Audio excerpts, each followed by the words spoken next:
तो आदाब, नमस्कार, गुड इवनिंग, सत श्री अकाल। एक बार फिर आप तमाम लोगों का स्वागत है क्राइम तक की कहानी के इस एपिसोड में। उम्मीद है पूरी फैमिली अच्छी होगी, अपना और अपनों का ख्याल रख रही होगी।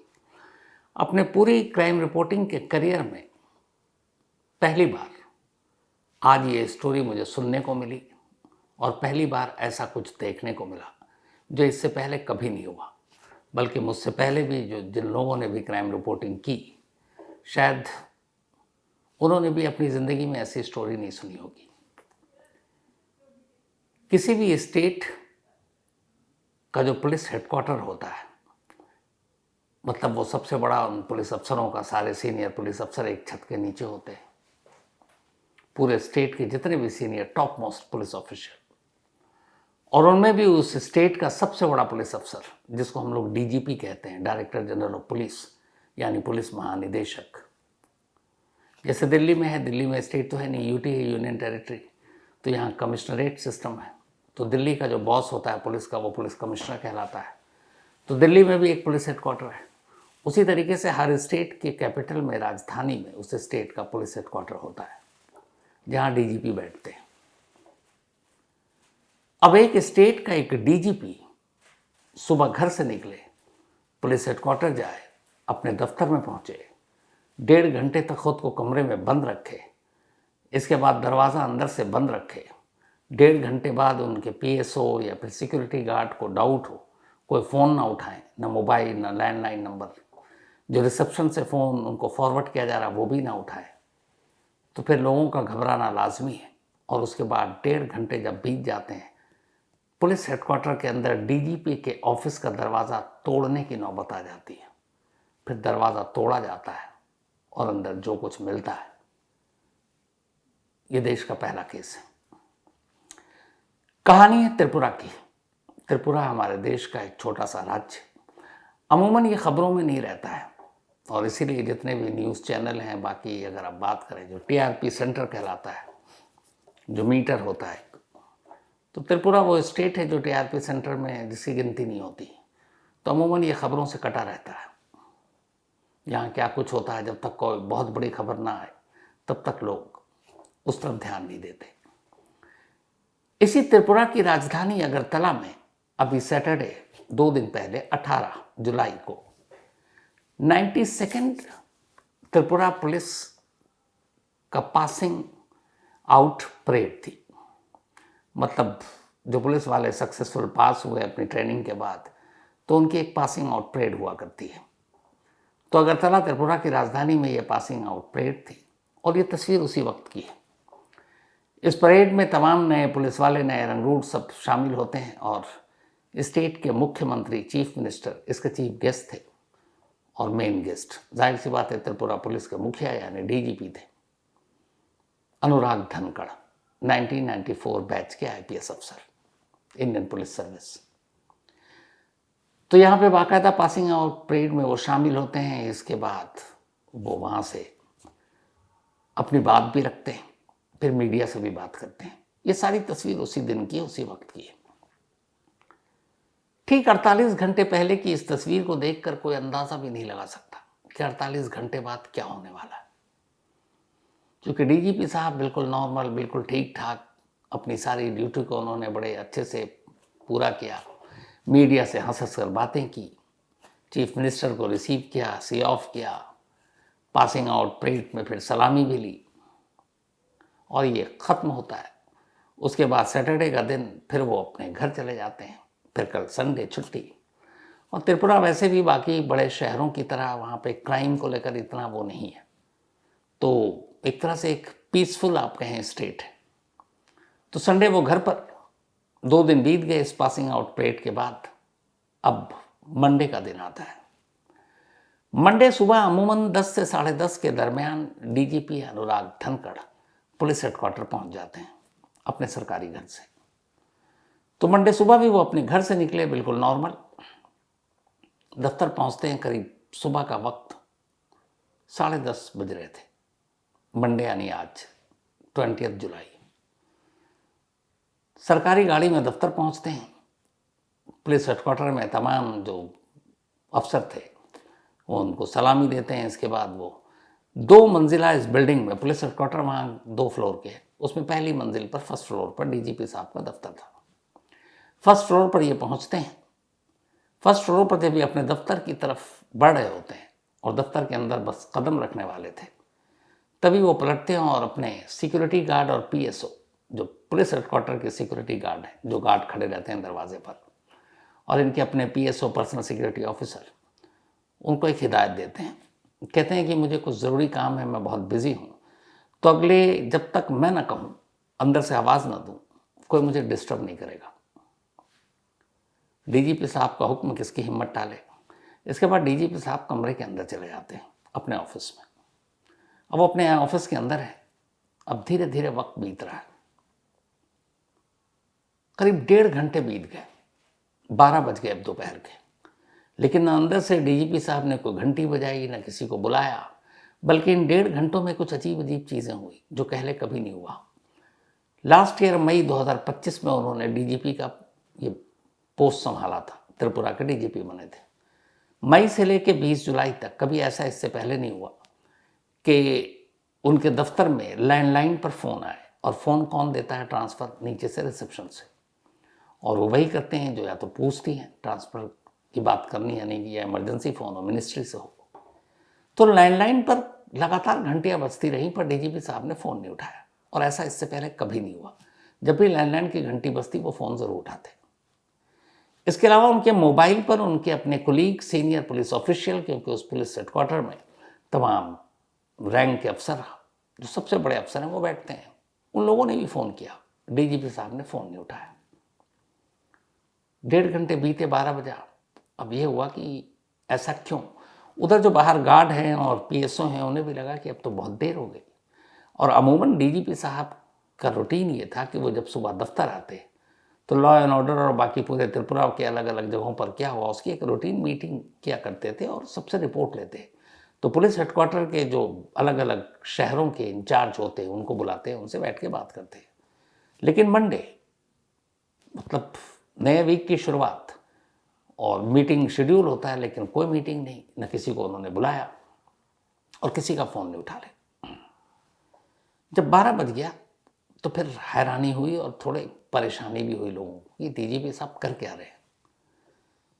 तो फिर कुछ सीनियर पुलिस ऑफिशियल जिन्होंने फ़ोन किया, उठाया नहीं, रिसेप्शन पे मैसेज दिया, उन्होंने कहा भाई वो लैंडलाइन भी नहीं उठा रहे।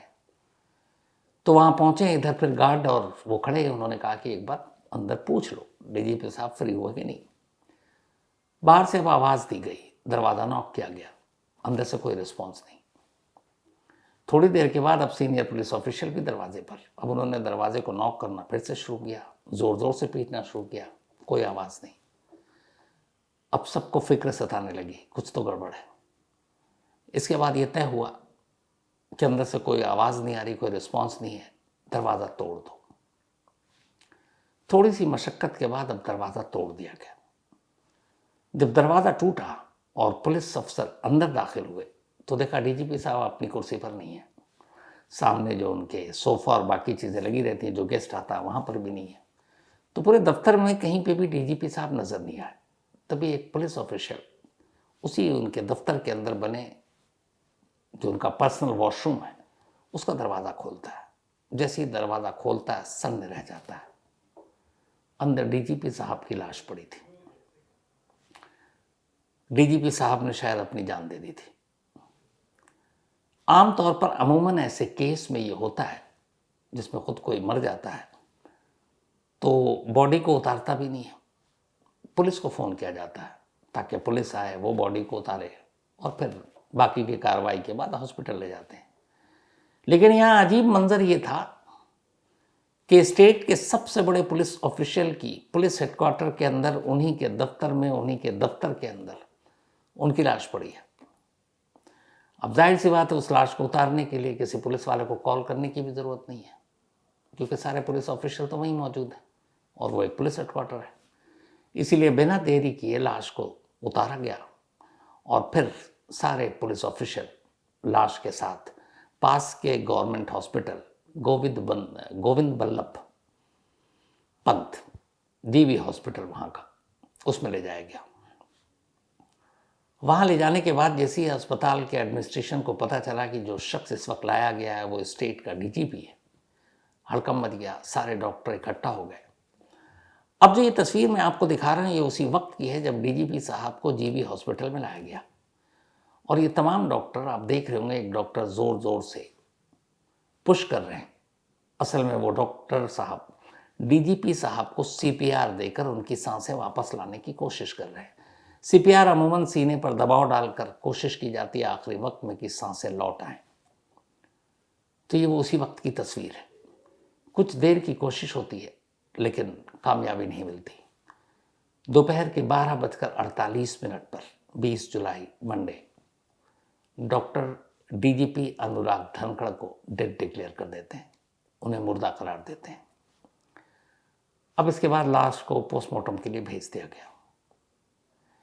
इधर इस बीच में जब सब कुछ हुआ और तेजी से खबर फैली कि डीजीपी साहब पुलिस हेडक्वार्टर में उनको निकाल कर ले जाया गया, तो कुछ अफवाहें भी उड़ी कि उन्होंने गोली मार ली। लेकिन जीबी अस्पताल के डॉक्टरों का कहना था कि उनके जिस्म पर चोट के कोई निशान नहीं थे। तो इससे ये र्यूमर भी गलत हो गया कि बुलेट के भी निशान नहीं थे। अब यहां बड़ा सवाल ये था कि एक डीजीपी साहब पुलिस हेडक्वार्टर जाकर अपने ही दफ्तर के अंदर अपनी जान क्यों देंगे, वजह क्या है? तो अभी तक कोई ऐसा नोट मिला नहीं है जो मरने से पहले उन्होंने लिखा हो, और अगर शायद मिला हो तो अभी तक त्रिपुरा पुलिस ने उसे सार्वजनिक नहीं किया है। अगर होगा तो वो देर सवेर सामने आ ही जाएगा। लेकिन सवाल ये है कि एक डीजीपी रैंक के अफसर ने ऐसा कदम क्यों उठाया? इसकी वजह क्या है? तो अब तक की जो जानकारी आई है वो ये है कि 1994 बैच के अफसर अनुराग धनखड़ एक सीनियर पुलिस अफसर है। लास्ट ईयर मई 2025 में ही उन्हें त्रिपुरा का डीजीपी बनाया गया था। इससे पहले वो त्रिपुरा में ही डीजी मतलब इंटेलिजेंस के हेड थे, वहाँ के खुफिया विभाग के। इससे पहले डेपुटेशन पर उन्होंने कई और जगह पे काम किया, जिनमें BSF border security force, CISF, इसके अलावा United peace keeping force UN का जो होता है, वहाँ विदेश में भी गए, और साथ में सीबीआई में भी ये अलग अलग पोस्ट पर रहे जिसमें ज्वाइंट डायरेक्टर भी शामिल है। और सबसे बड़ी बात यह है कि इन्होंने 2 सबसे अहम केस पर काम किया, उसको लीड भी किया। उनमें से एक था 1984 सिख दंगा, एंटी सिख राइट्स, जो दिल्ली में हुआ था। उसकी भी सीबीआई ने जो जांच की उसकी ये मेंबर थे। और दूसरा बड़ा पंजाब नेशनल बैंक स्कैम, जिसका मेन एक्यूज्ड आरोपी नीरव मोदी, जो इस वक्त देश से भागा हुआ है, उस पंजाब नेशनल बैंक स्कैम की भी जांच अनुराग धनखड़ ने की थी सीबीआई में रहते हुए। बाद में इन्हें फिर अपना त्रिपुरा कैडर होम मिला था, ये वापस चले गए और अब वहाँ के डीजीपी बने थे। मई 2025 में बने और अभी जून में इनको रिटायर हो जाना था, लेकिन स्टेट गवर्नमेंट ने, त्रिपुरा की सरकार ने इनको एक्सटेंशन दे दिया, तो ये इस वक्त एक्सटेंशन पर थे। फैमिली में इनकी वाइफ है और एक बेटा है। बेटा कनाडा में रहता है।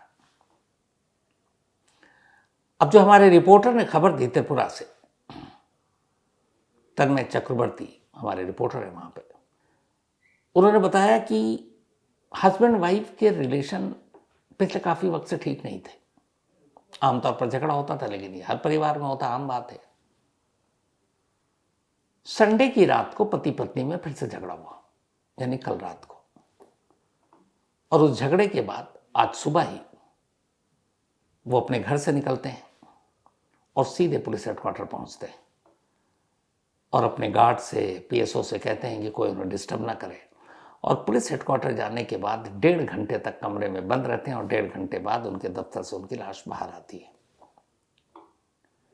अब यहाँ सवाल अपने आप में बहुत सारे हैं कि अगर झगड़ा कल रात हुआ तो ये कदम उन्होंने सुबह क्यों उठाया? झगड़ा घर पर हुआ तो फिर वो सुबह ड्यूटी पर पुलिस हेडक्वार्टर क्यों गए?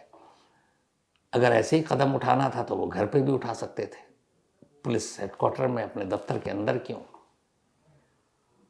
अब इन सारे सवालों के जो जवाब हैं वो एक इंक्वायरी कमेटी बिठाई गई है। अब वो बताएगी, चीफ मिनिस्टर खुद पुलिस हेडक्वार्टर पहुंचे थे इस इंसिडेंट की खबर सुनने के बाद। जो वहाँ के अपोजिशन लीडर हैं उनका कहना है कि इसकी एक थोड़ी जांच होनी चाहिए, क्योंकि वो राज्य के डीजीपी थे और उनकी मौत की असली वजह क्या है। तो अब इन्वेस्टिगेशन होगा, सारी सच्चाई जो है वो सामने आएगी। लेकिन ये इस देश में पहला मामला है जिसमें एक टॉप मोस्ट पुलिस ऑफिशियल एक स्टेट का पुलिस हेडक्वार्टर जैसी जगह पर अपने दफ्तर के अंदर जाकर ये कदम उठाता है, ये जहां से उसकी लाश मिलती है। इससे पहले कभी नहीं हुआ। अनुराग धनखड़ के बारे में एक और बात हर जगह मशहूर है। दिल्ली में ऐसे कई पुलिस ऑफिशियल हैं, 94 बैच के वो थे, 94, 95 बैच के, जिनसे मेरी बात भी हुई आज। जैसे हमारे जो दिल्ली के नए पुलिस कमिश्नर है वो 94 बैच के वो भी है, कि उनकी इमेज एक बहुत ही साफ सुथरी और ईमानदार पुलिस ऑफिसर की थी। थ्रू आउट 3 डिकेड तक उन्होंने अपनी सर्विस दी, 30 साल से ज़्यादा नौकरी की, कभी उनके पर कोई दाग नहीं लगा। मतलब उनकी ईमानदारी पर कभी किसी ने उंगली नहीं उठाई। जहाँ जिस पोस्ट पे रहे उन्होंने बेदाग अपनी नौकरी की, बहुत ही साफ सुथरी छवि, और ऐसी कोई चीज़ नहीं। लेकिन अब वजह सिर्फ फैमिली मैटर है, पत्नी से झगड़ा है या कुछ और क्या वाकई उन्होंने मरने से पहले कोई नोट लिखा है? अगर है तो उसमें क्या लिखा है?